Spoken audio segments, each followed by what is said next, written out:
إن الحمد لله نحمده ونستعينه ونستغفره ونؤمن به ونتوكل عليه ونعوذ بالله من شرور أنفسنا ومن سيئات أعمالنا من يهده الله فلا مضل له ومن يضلل الله فلا هادي له وأشهد أن لا إله إلا الله وحده لا شريك له وأشهد أن محمدا عبده ورسوله أرسله بالحق بشيرا ونذيرا وداعيا إلى الله بإذنه وسراجا منيرا أما بعد فإن أصدق الحديث كتاب الله وخير الهدي هدي محمد صلى الله عليه وسلم وشر الأمور محدثاتها وكل محدثة بدعة وكل بدعة ضلالة وكل ضلالة في النار. أعوذ بالله من الشيطان الرجيم. بسم الله الرحمن الرحيم.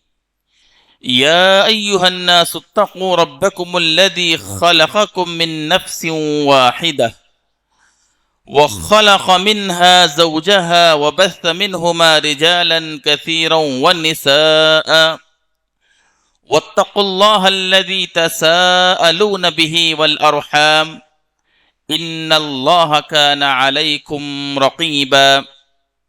يا أيها الذين آمنوا اتقوا الله حق تقاته ولا تموتن إلا وأنتم مسلمون. يا أيها الذين آمنوا اتقوا الله وقولوا قولا سديدا يصلح لكم أعمالكم ويغفر لكم ذنوبكم ومن يطع الله ورسوله فقد فاز فوزا عظيما.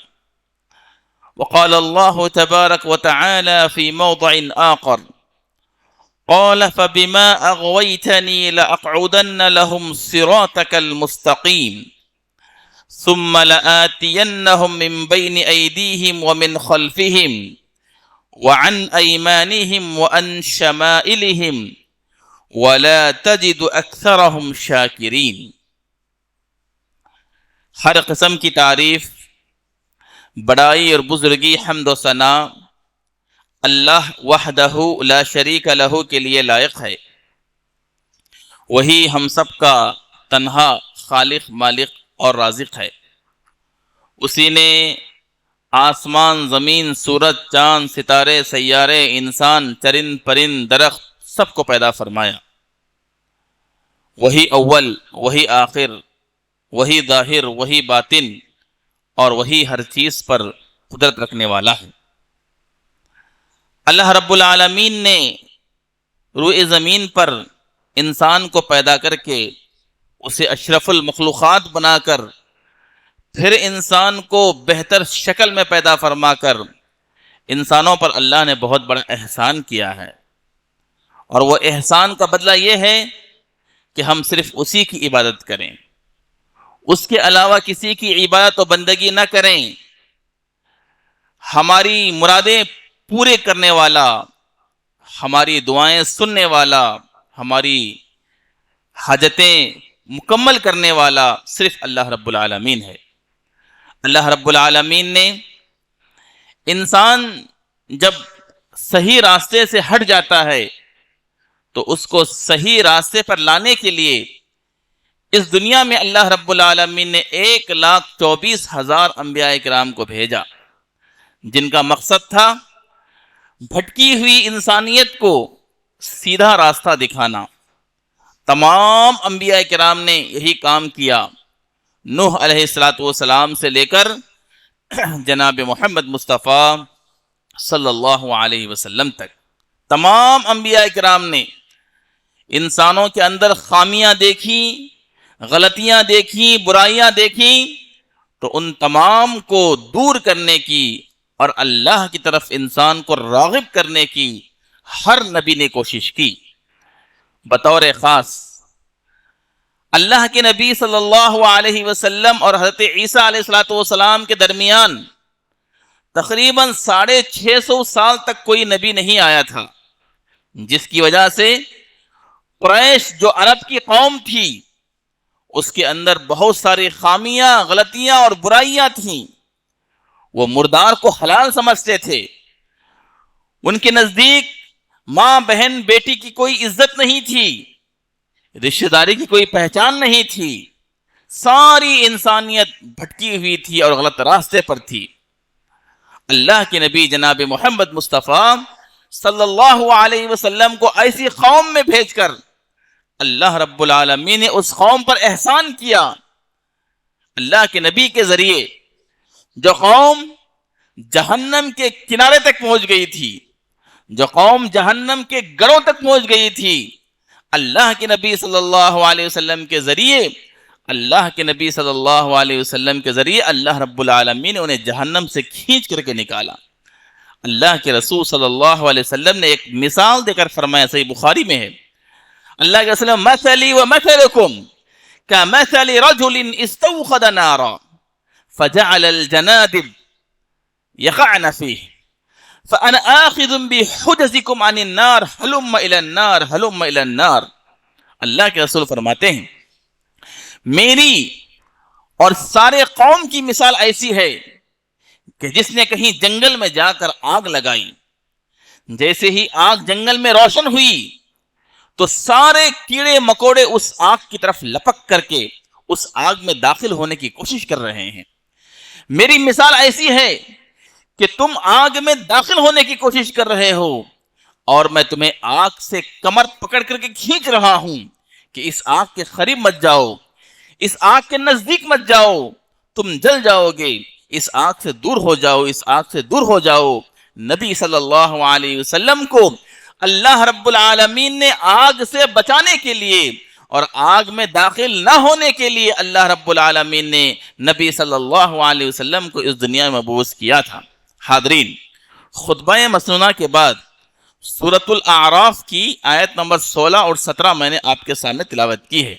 اس مناسبت سے آج جمعہ کا عنوان ہے انسان کو گمراہ کرنے کے شیطانی طریقے، شیطانی راستے۔ ہم سب جانتے ہیں کہ اللہ رب العالمین نے روئے زمین کے ساری مخلوقات کو پیدا کیا، اس میں سے آدم علیہ السلام کو بھی پیدا کیا، اور آدم کو پیدا کرنے کے بعد اللہ نے سارے فرشتوں کو حکم دیا کہ تم آدم کو سجدہ کرو۔ سارے فرشتوں نے آدم علیہ السلام کو سجدہ کیا، لیکن ابلیس نے آدم علیہ السلام کو سجدہ نہیں کیا۔ جب پوچھا گیا کہ ابلیس تو نے اللہ کے حکم کو کیوں نہیں مانا، تو ابلیس نے کہا انا خیر منہ خلقتنی من نار وخلقتہ من طین، کہا میں آدم سے بہتر ہوں، تو نے مجھے آگ سے پیدا کیا ہے، آدم کو مٹی سے پیدا کیا ہے، اس لیے میں آدم کے سامنے سجدہ نہیں کروں گا۔ یہیں سے اللہ رب العالمین کی ناراضگی شروع ہوئی۔ وہ شیطان جو پہلے اللہ کے مقرب لوگوں میں سے تھا، وہ آسمان میں اللہ کے عابدین اور زاہدین میں سے تھا، اللہ کی ایک بات انکار کرنے کی وجہ سے اللہ رب العالمین نے کہا فَاخْرُجْ مِنْهَا فَإِنَّكَ رَجِيمٌ وَإِنَّ عَلَيْكَ اللَّعْنَةَ إِلَىٰ يَوْمِ الدِّينِ۔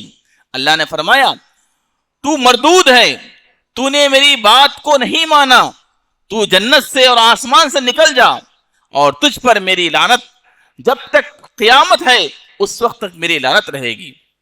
شیطان نے اللہ رب العالمین کے اس رویے کو دیکھ کر، اس کارگزاری کو دیکھ کر شیطان نے کہا اے اللہ، جس آدم کی وجہ سے مجھے جہنم سے نکالا گیا ہے، مجھے ایک موقع دے دے کہ میں آدم کو اور آدم کی پوری ذریت قیامت تک جتنی سب آنے والی ہے سب کو میں گمراہ کر دوں گا۔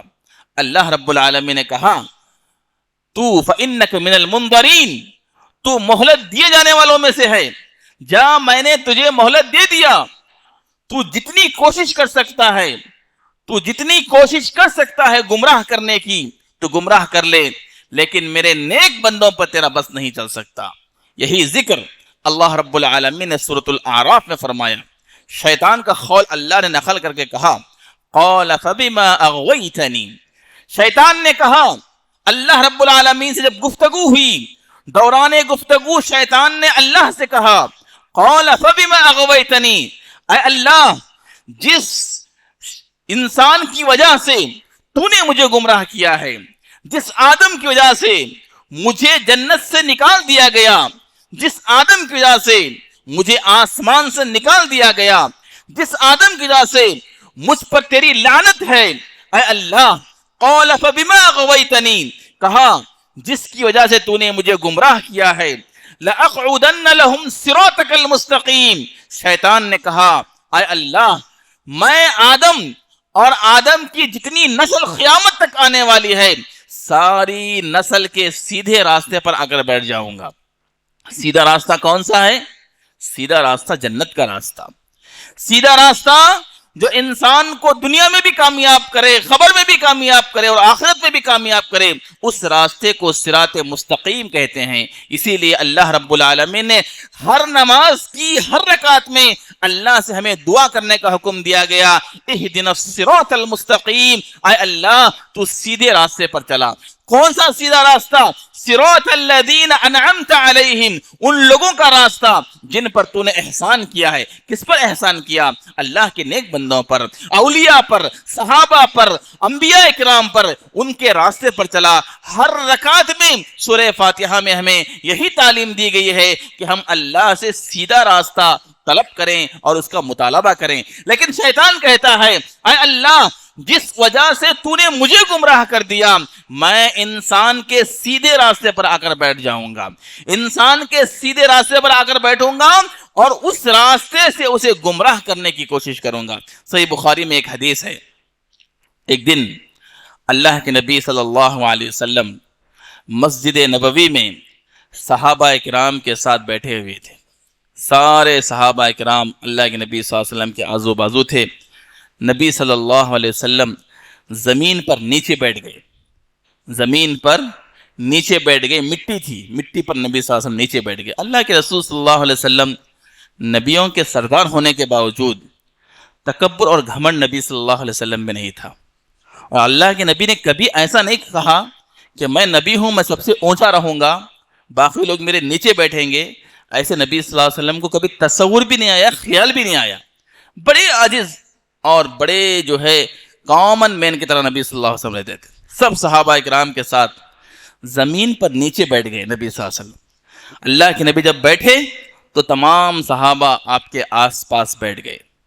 اللہ کے رسول نے اپنی ایک سیدھی اللہ کے رسول صلی اللہ علیہ وسلم نے ایک چھوٹی سی لکڑی لیا، کاڑی، اسے لے کر کے نبی صلی اللہ علیہ وسلم نے زمین پر ایک بہت لمبی لکیر کھینچی۔ صحابہ کرام آپ کے آزو بازو بیٹھ کر اس لکیر کو دیکھ رہے تھے۔ پھر نبی صلی اللہ علیہ وسلم نے رائٹ سائڈ میں کئی لکیریں اور لیفٹ سائڈ میں کئی لکیریں نبی صلی اللہ علیہ وسلم نے کھینچی۔ پھر آپ صلی اللہ علیہ وسلم نے اپنی شہادت کی انگلی اٹھائی اور جو سیدھی لکیر جو نبی صلی اللہ علیہ وسلم نے کھینچی تھی اس پر اپنا ہاتھ رکھا۔ پھر اللہ رب العالمین کے اس قول کا ذکر کیا، وَأَنَّ هَذَا صِرَاطِي مُسْتَقِيمًا فَاتَّبِعُوهُ وَلَا تَتَّبِعُوا السُّبُلَ فَتَفَرَّقَ بِكُمْ عَنْ سَبِيلِهِ۔ اللہ کے رسول نے اس آیت کی تلاوت کرتے ہوئے کہا، دیکھو یہی سیدھا راستہ ہے، اس راستے کو اپناؤ، دائیں بائیں بہت سارے راستے ہیں۔ اور اللہ کے رسول نے یہ بھی اس حدیث میں فرمایا، یہ سیدھا راستہ تمہیں جنت کی طرف لے جائے گا، دائیں بائیں کئی راستے ہیں اور یہ سارے راستے شیطان کے راستے ہیں۔ ہر راستے پر شیطان بیٹھا ہوا ہے اور شیطان بلاتا ہے تاکہ وہ سب کو جہنم میں اپنے ساتھ لے کر جائے۔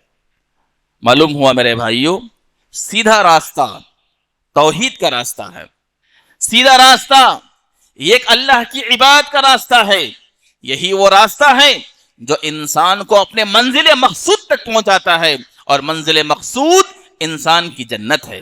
اسی لیے صحیح بخاری کی ایک حدیث ابو ہریرہ رضی اللہ عنہ جس کے راوی ہیں، اللہ کے رسول صلی اللہ علیہ وسلم نے فرمایا، عبداللہ ابن عباس بھی اس حدیث کے راوی ہیں، اللہ کے رسول نے فرمایا، جس شخص نے خالص دل سے یہ کہا اللہ کے علاوہ کوئی حقیقی معبود نہیں ہے، پھر مرتے دم تک اس پر قائم رہا اللہ رب العالمین نے جنت اس پر واجب قرار دی ہے۔ پوچھنے والے نے پوچھا اللہ کے رسول اگر وہ چوری کرے، اگر وہ زنا کرے، اگر وہ شراب کرے تب بھی جنت میں داخل ہوگا؟ اللہ کے رسول نے کہا ہاں، اگر توحید اس میں قائم اور باقی ہے قیامت تک، مرتے دم تک، تو اللہ رب العالمین ہو سکے تو باقی گناہوں کو معاف فرمائیں گے، یا باقی گناہوں کی سزا دینے کے بعد پھر اللہ رب العالمین اسے جنت میں داخل فرمائیں گے۔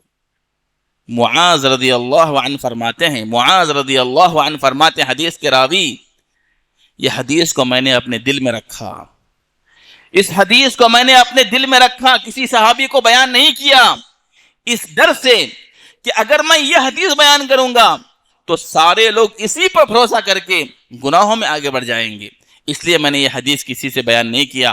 معاذ رضی اللہ عنہ کہتے ہیں جب میری موت کا وقت قریب آیا، میری موت کا وقت جب قریب آیا، میں مرنے کے قریب پہنچا، میرے دل میں احساس ہوا کہ اگر میں اللہ کے رسول کی بات کو چھپاؤں گا، لوگوں کو بیان نہیں کروں گا، تو شاید مجھے اللہ گناہ میں مبتلا کر سکتا ہے، اس کی وجہ سے مجھے گناہ ہو سکتا ہے۔ تو معاذ رضی اللہ عنہ نے اس حدیث کو مرنے سے پہلے تمام صحابہ کو بتایا۔ میرے بھائیوں، شیطان انسان کا دشمن ہے، اور شیطان نے اللہ سے وعدہ کیا۔ کیا وعدہ کیا؟ شیطان نے کہا لَأَقْعُدَنَّ لَهُمْ صِرَاطَكَ الْمُسْتَقِيمِ، میں انسان کے سیدھے راستے پر جا کر بیٹھ جاؤں گا، ثُمَّ لَآتِيَنَّهُمْ مِنْ بَيْنِ أَيْدِيهِمْ وَمِنْ خَلْفِهِمْ، پھر شیطان نے کہا میں سامنے سے آ کر گمراہ کروں گا، میں پیچھے سے آ کر گمراہ کروں گا، میں دائیں سے آ کر گمراہ کروں گا، میں بائیں سے آ کر گمراہ کروں گا، وَلَا تَجِدُ أَكْثَرَهُمْ شَاكِرِينَ، شیطان نے کہا میں ایسا لوگوں کو گمراہ کر دوں گا کہ اللہ تو ان میں سے اکثر لوگوں کو تیرا شکر ادا کرنے والا نہیں پائے گا، یعنی لوگ تیرا شکر ادا نہیں کریں گے، اس طرح میں لوگوں کو گمراہ کرنے کی کوشش کروں گا۔ شیطان ہمارا دشمن ہے، ہم کو شیطان کو اپنا دشمن ہی سمجھنا چاہیے۔ اللہ رب العالمین نے فرمایا ان الشیطان لکم عدوا فاتخذوه عدوا انما يدعو حزبه ليكونوا من اصحاب السعیر، اللہ نے فرمایا شیطان تمہارا دشمن ہے، تم بھی اس کو اپنا دشمن سمجھو، وہ اپنے ماننے والوں کو اپنے راستے کی طرف بلاتا ہے، تاکہ جس راستے پر چل کے شیطان گمراہ ہو کر جہنم میں داخل ہوا ہے تم بھی اس کے ساتھ جہنم میں داخل ہو جاؤ۔ شیطان کا کام ہی یہی ہے کہ انسان کو گمراہ کر کے، انسان کو صحیح راستے سے بھٹکا کر کے جہنم کی طرف شیطان لے جاتا ہے۔ صحیح نسائی کی حدیث نمبر 3130/6 اللہ کے رسول صلی اللہ علیہ وسلم فرماتے ہیں ان الشیطان قعد لابن آدم بأطرقه، کہ شیطان انسان کے راستوں پر آ کر بیٹھ جاتا ہے اور انسان کو گمراہ کرنے کی کوشش کرتا ہے، اسلام کے راستے پر بیٹھتا ہے اور کہتا ہے، کافروں سے کہتا ہے کہ تم اسلام کے راستے پر کیوں آ رہے ہو، اپنے باپ دادا کے راستے پر چلو، اسی میں تمہاری کامیابی ہے، اسی میں تمہاری عزت ہے۔ پھر شیطان زکوٰۃ کے راستے پر آ کر بیٹھ جاتا ہے اور زکوٰۃ دینے والے کو کہتا ہے کیوں اپنا کمایا ہوا مال اللہ کے راستے میں خرچ کر رہے ہو، کیوں اپنا کمایا ہوا مال خرچ کر رہے ہو، اس کو روک کر کے رکھو، یہ تمہارے بڑھاپے میں کام آئے گا، تمہاری اولاد کے لیے کام آئے گا۔ صدقہ، خیرات، ہر اچھا کام جو انسان کو جنت کی طرف لے جانے والا ہوتا ہے، شیطان اس راستے پر بیٹھ کر کے انسان کے دل میں وسوسے پیدا کرنے کی کوشش کرتا ہے۔ حدیث میں آتا ہے شیطان نماز کے راستے پر بھی بیٹھ جاتا ہے، بطور خاص وہ لوگ جو نماز کی پابندی کرتے ہیں، شیطان نماز کے راستے پہ بیٹھتا ہے۔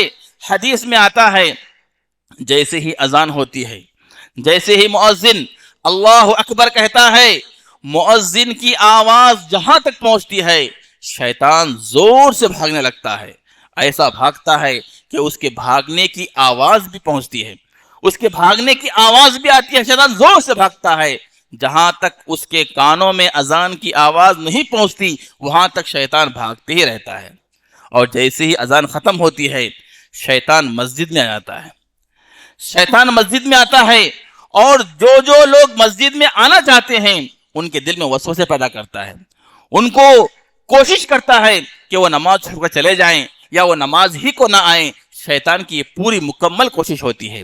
حدیث میں اللہ کے رسول صلی اللہ علیہ وسلم نے فرمایا، پھر جب اقامت ہوتی ہے، مؤذن جب اقامت کہتا ہے اللہ اکبر کہہ کر، اس آواز کو سن کر کے بھی شیطان بھاگ جاتا ہے۔ کہاں تک بھاگتا ہے؟ حدیث میں آیا جہاں تک اس کو مؤذن کی آواز نہ پہنچے زور سے بھاگتا ہے۔ پھر حدیث میں آیا جیسے ہی اقامت ختم ہوتی ہے شیطان دوبارہ مسجد کو آ جاتا ہے۔ اب جب مصلی اللہ اکبر کہہ کر کے نماز کے لیے کھڑا ہوتا ہے، شیطان اس کے دل میں وسوسے پیدا کرتا ہے۔ شیطان کہتا ہے فلاں چیز کو یاد کرو، فلاں کاروبار کو یاد کرو، فلاں واقعے کو یاد کرو، فلاں دوست کو یاد کرو۔ اس طرح یاد دلا کر کے انسان کو بھلا دیتا ہے کہ اس نے کتنی رکعت نماز پڑھا، 3 رکعت پڑھا کہ 4 رکعت پڑھا، 4 رکعت پڑھا کہ 5 رکعت پڑھا۔ اس طرح شیطان انسان کے دلوں میں وسوسے پیدا کر کے انسان کو اللہ کی یاد سے غافل کر دیتا ہے۔ میرے بھائیوں، شیطان انسان کو ہر اچھے کام سے روکنے کی اور ہر برے کام کو دعوت دینے کی شیطان کوشش کرتا ہے۔ دوسری بات، شیطان ہمیشہ خیر خواہی کا دشمن ہے اور کبھی شیطان انسان کو بھلائی کا حکم نہیں دے سکتا۔ قرآن مجید میں اللہ رب العالمین نے فرمایا استحوذ علیہم الشیطان فانساہم ذکر اللہ اولئک حزب الشیطان الا ان حزب الشیطان هم الخاسرون۔ سورہ مجادلہ کی اس آیت میں اللہ نے فرمایا کہ اللہ رب العالمین انسان جو اللہ کے قریب ہوتا ہے، انسان جو اللہ کی یاد سے نزدیک ہوتا ہے، استحوذ علیہم الشیطان، شیطان ان پر غلبہ پا لیتا ہے، قبضہ کر لیتا ہے، فانساہم ذکر اللہ، اللہ کے ذکر کو بھلا دیتا ہے۔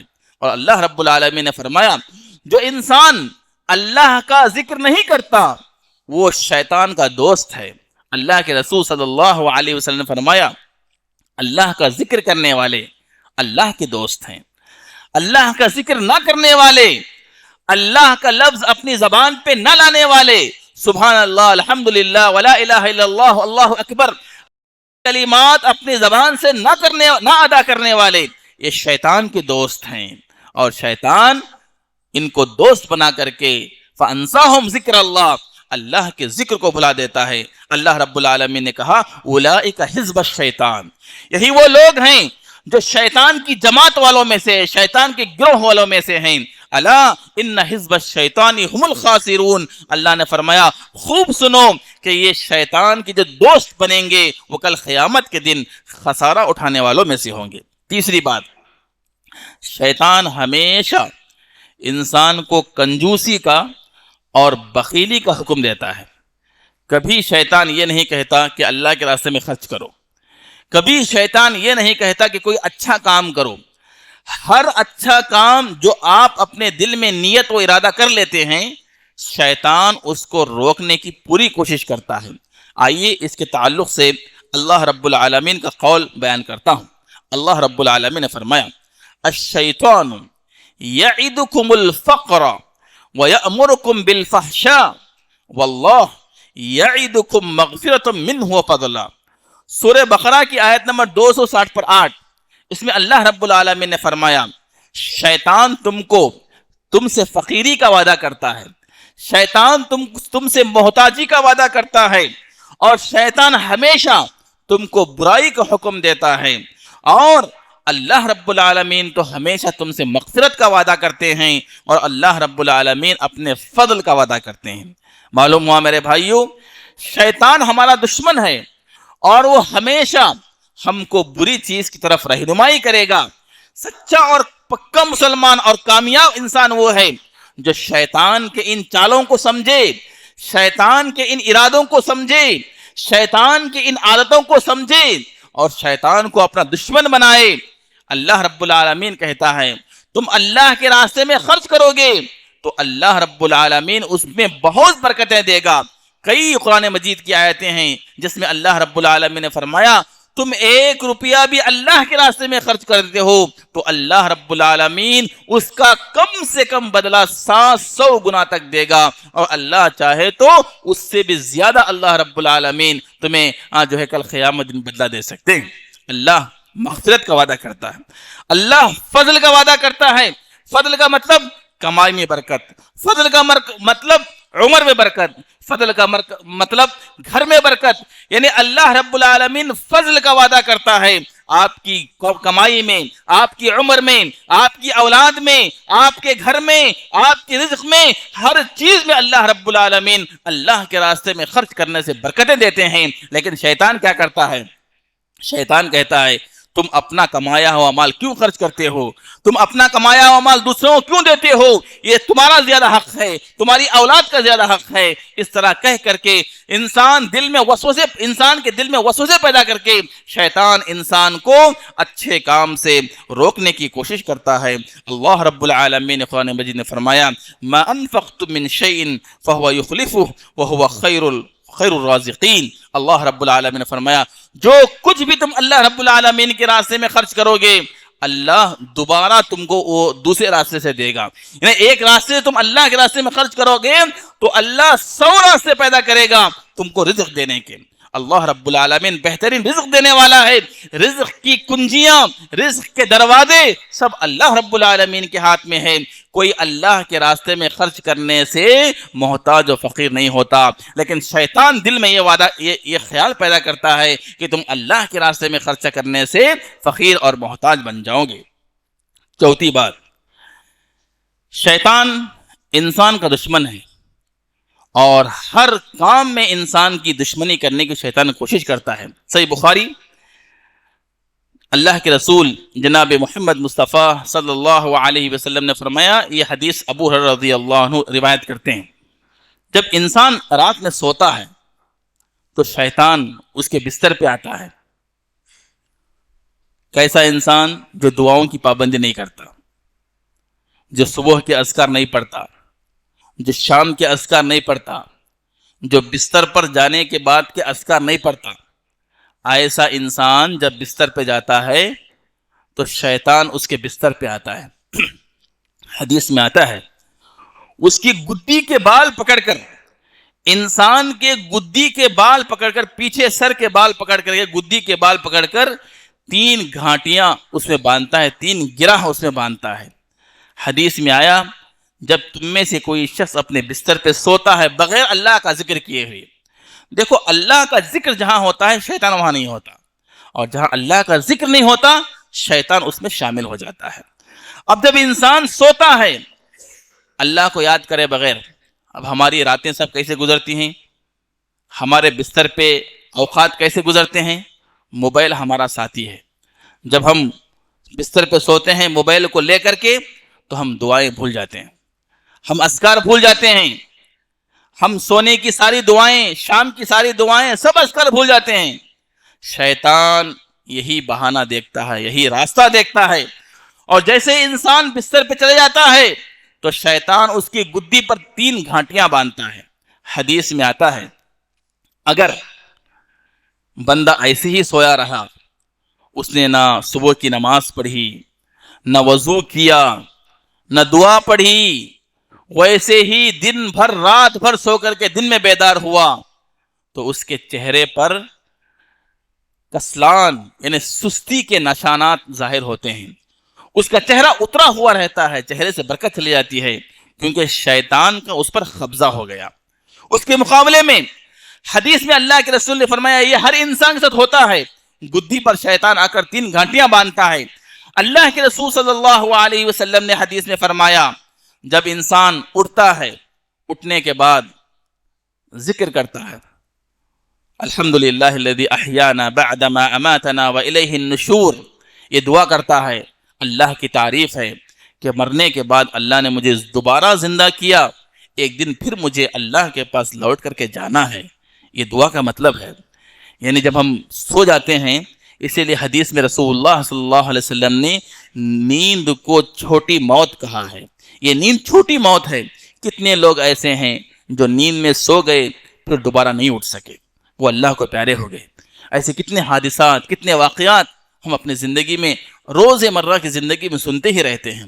نیند اللہ کی طرف سے نعمت بھی ہے اور وہ ختم ہو گئی تو اللہ کی طرف سے موت کا بھی اعلان ہے.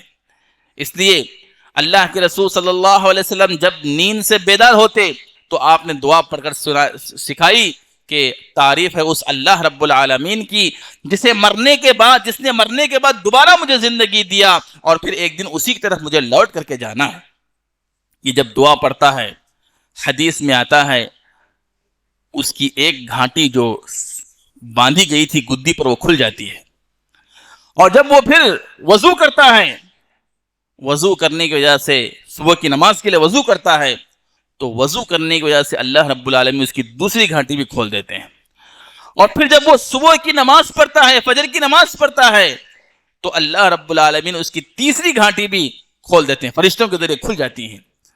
اور پھر وہ انسان چست رہتا ہے اور وہ انسان رحمت اس کے چہرے پر نظر آتی رہتی ہے اور ساری سستی اس کی ختم ہو جاتی ہے.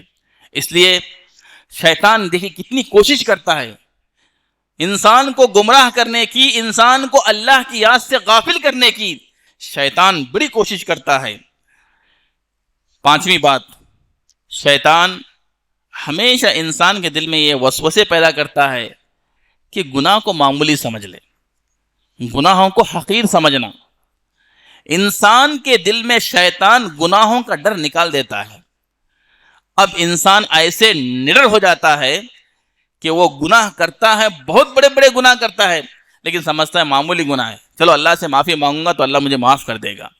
یہ معافی کے خیال سے انسان گناہ کرنے لگتا ہے. یہ شیطان انسان کے دل میں ایسے وسوسے پیدا کرتا ہے.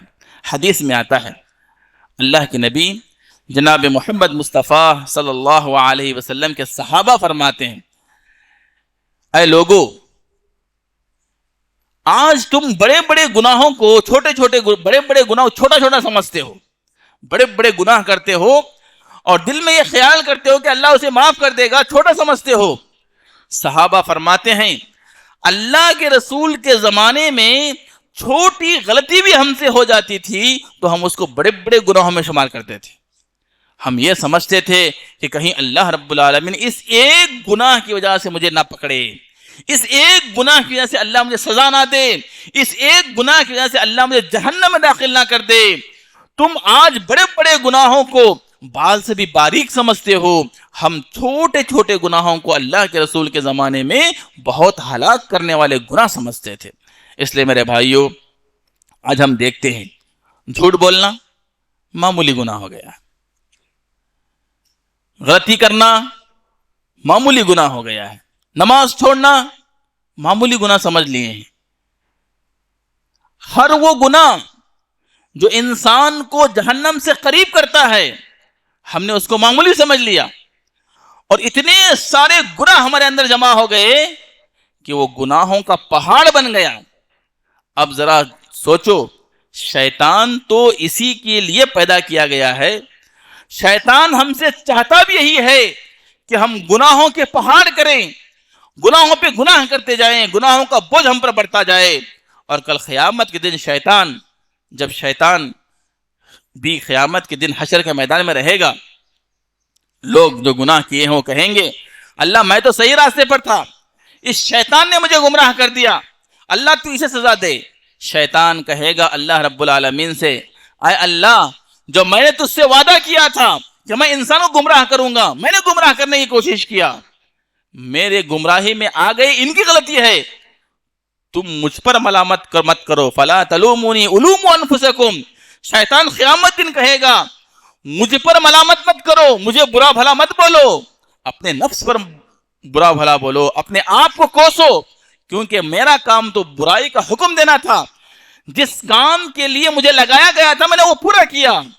اب تم جو ہے اپنے نفس پر ملامت کرو, میرا کام جو برائی پر لانا تھا میں تو اس میں کامیاب ہو گیا.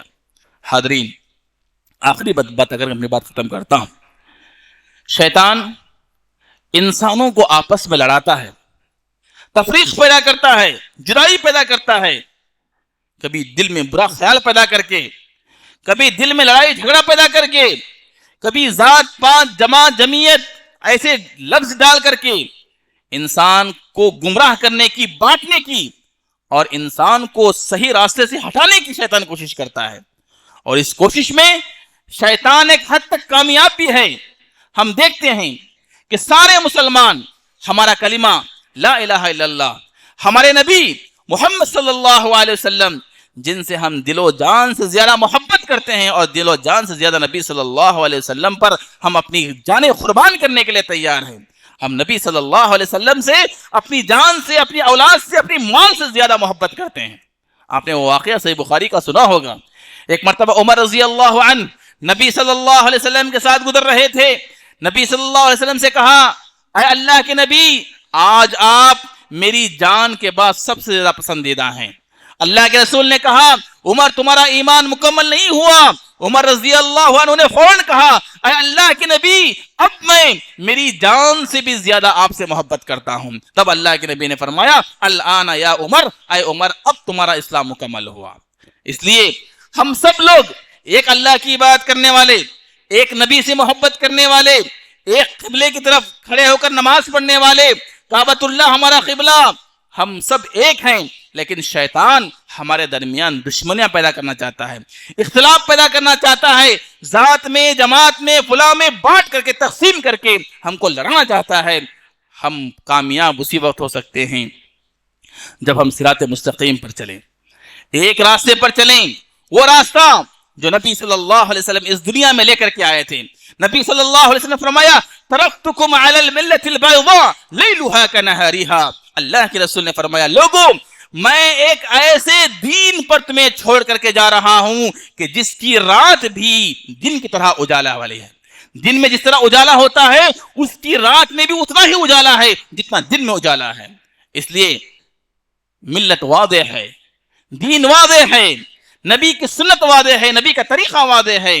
شیطان اس واضح راستے کو گمراہ کرنے کی کوشش کرتا ہے، اس واضح راستے سے، اس صحیح راستے سے شیطان گمراہ کرنے کی اور بھٹکانے کی کوشش کرتا ہے۔ اس لیے میرے بھائیوں، آپس میں لڑا کر کے، آپس میں دشمنیاں پیدا کر کے شیطان ایک دوسرے کا دشمن بنا دیتا ہے، اور شیطان کو اس سے بڑی خوشی ہوتی ہے۔ صحیح بخاری میں ہے، اللہ کے رسول جناب محمد مصطفیٰ صلی اللہ علیہ وسلم نے فرمایا کہ بہت زیادہ شیطان انسان کے درمیان لڑائی کرنے سے، دشمنی ڈالنے سے، اور خاص کر کے ایک دوسرے جب بات چھوڑتا ہے انسان مسلمان، تو شیطان کو بڑی خوشی ہوتی ہے۔ صحیح بخاری میں اللہ کے رسول نے فرمایا، پیر اور جمعرات کو اللہ کے پاس انسان کے نامہ اعمال پیش کیے جاتے ہیں۔ پیر اور جمعرات، ہفتے میں دو دن انسان جو بھی کام کیا ہے اس کا اکاؤنٹ اللہ کے پاس پیش کیا جاتا ہے۔ اسی لیے اللہ کے رسول صلی اللہ علیہ وسلم پیر اور جمعرات کو روزہ رکھا کرتے تھے، اور آپ نے فرمایا، مجھے پسند ہے کہ جب میرا عمل اللہ کے سامنے پیش کیا جائے تو فرشتے کہیں کہ اللہ کے نبی روزے سے تھے۔ اسی لیے اللہ کے نبی صلی اللہ علیہ وسلم پیر اور جمعرات کو روزہ رکھا کرتے تھے۔ پیر اور جمعرات کو اللہ کے پاس نامہ اعمال پیش کیے جاتے ہیں۔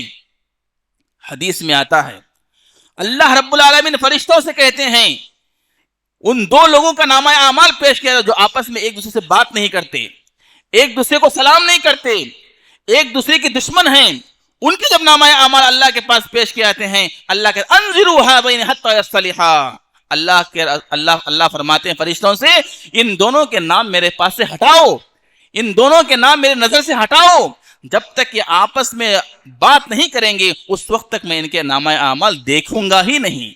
اللہ کہتا ہے ہٹاؤ ان کے نامہ اعمال۔ شیطان کو بڑی خوشی ہوتی ہے، ایسے موقع پر شیطان کو بڑی خوشی ہوتی ہے، اور شیطان یہ تصور کرتا ہے کہ میں کامیاب ہو گیا، میں دو لوگوں کے درمیان لڑایا، اب اللہ اور بندے کے درمیان دشمنی ہو گئی، تو شیطان کو اس کی وجہ سے بڑی خوشی ہوتی ہے۔ حاضرین، صحیح مسلم حدیث نمبر 2813، آخری بات بتا کر کے اپنی بات ختم کر رہا ہوں۔ صحیح مسلم میں ہے کہ شیطان کا عرش پانی پر ہے، شیطان کا عرش سمندر میں ہے، اور وہاں سے شیطان اپنے فوج کو، لشکر کو بھیجتے رہتا ہے۔ کیا کرنے کے لیے؟ لوگوں کو گمراہ کرنے کے لیے، لوگوں کو سیدھے راستے سے ہٹانے کے لیے۔ شیطان عرش اس کا پانی پر ہے، وہاں سے فوجوں کو بھیجتے رہتا ہے، اور سارے شیطان شام کے وقت آتے ہیں، اس کو رپورٹ دیتے ہیں کہ میں نے آج ایسا کیا، میں نے آج ایسا کیا، میں نے آج ایسا کیا. سارے شیطان کے جماعت والے رپورٹ دیتے ہیں شیطان کو. اب شیطان سب کی رپورٹ لے کر کہتا ہے ارے تم نے کچھ نہیں کیا، ارے تم نے کچھ نہیں کیا. آخر میں ایک شیطان آتا ہے، آخر میں ایک شیطان اپنی جماعت سے آتا ہے اور وہ کہتا ہے کہ شیطان سردار سے کہتا ہے کہ میں نے آج میاں بیوی کے درمیان جھگڑا ڈال دیا. آج میں نے جو ہنسی خوشی سے ایک فیملی تھی اس کو میں نے لڑا دیا. میں نے میاں کو بیوی کا، بیوی کو شوہر کا میں دشمن بنا دیا. اب شیطان اس سے راضی ہو جاتا ہے، شیطان اس سے خوش ہو جاتا ہے اور کہتا ہے کہ لو اس کو تاج پہناؤ. اب تمام شیطانوں کے سامنے اس شیطان کو تاج پہنا دیا جاتا ہے. ذرا آپ اس حدیث پر غور کریں کہ جتنا انسان کا رشتہ قریبی ہوتا ہے شیطان اس رشتے کو توڑ کر کے بہت زیادہ خوش ہوتا ہے. اللہ رب العالمین کیا فرماتے ہیں؟ اللہ کو سب سے زیادہ خوشی اس وقت ہوتی ہے جب انسان ایک دوسرے سے تعلقات مطلب ربط رہے اور ایک دوسرے سے بات نہ چھوڑے. یہ اللہ کو بہت زیادہ پسندیدہ ہے. اللہ رب العالمین نے کیا فرمایا رشتے کے بارے میں؟ رشتہ عرش سے لٹکا ہوا ہے اور اللہ کہتا ہے جو رشتے کو جوڑتا ہے میں اس سے اپنا رشتہ جوڑتا ہوں، اور جو رشتے کو کاٹتا ہے اس سے میں اپنا رشتہ کاٹ لیتا ہوں. شیطان کو رشتے کاٹنے سے بڑی خوشی ہوتی ہے اور اللہ کو رشتہ کاٹنے سے بڑی ناراضی ہوتی ہے. اس لیے میرے بھائیو، شیطان ہمارا دشمن ہے، وہ ہر طریقے سے ہم کو گمراہ کرنے کی کوشش کرتا ہے. اس لیے ہم کو چاہیے کہ ہم شیطان کو اپنا دشمن سمجھیں. اس کا ہر وہ راستہ جو انسان کو اللہ کی یاد سے بھٹکا کر کے، انسان کو اللہ کی یاد سے دور کر کے جہنم کے راستے سے قریب کرنے کی کوشش کرتا ہے، ہر راستے سے ہم کو بچنے کی کوشش کرنا چاہیے. اللہ سے دعا ہے اللہ رب العالمین ہم تمام کو اللہ کے نبی جناب محمد مصطفیٰ صلی اللہ علیہ وسلم کے راستے پر چلنے کی توفیق عطا فرمائے.